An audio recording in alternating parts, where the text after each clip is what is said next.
Excited na nagtungo sa SM City Clark Cinema 6 ang 21 anyos na si Roy Sobrevilla kasama ang kanyang mga kaklase nitong Biyernes, March 3. Hindi pelikula ang kanilang pakay kundi isang immersive exhibit kung saan pwedeng maranasan ng mga bibisita kung paano mamuhay ang isang visually impaired o bulag nating kababayan. Ito ang The Blackout Zone at pwede itong bisitahin ng libre hanggang March 19. First po, sobrang parang malaking bagay po to sa akin kasi di ko po expect na may nangyari po palang mga ganitong event sa lugar namin. And also, parang nabibigay pansin po yung mga ganitong may mga disability po.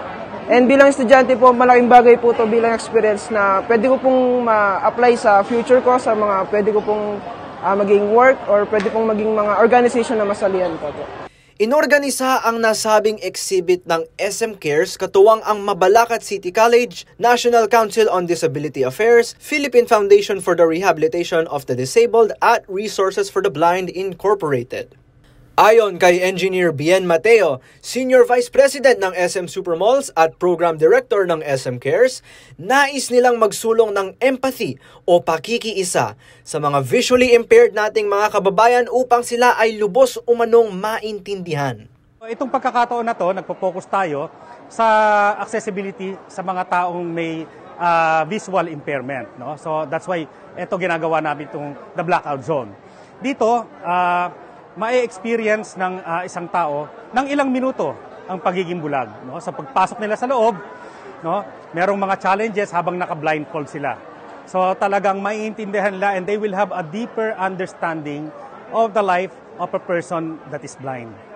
Para naman kay Architect Jimmy Silva, ang chairman ng Philippine Foundation for the Rehabilitation of the Disabled o PFRD, ang ganitong mga event ay nagpaparamdam sa kanilang ng inclusivity o pagiging bahagi ng ating komunidad.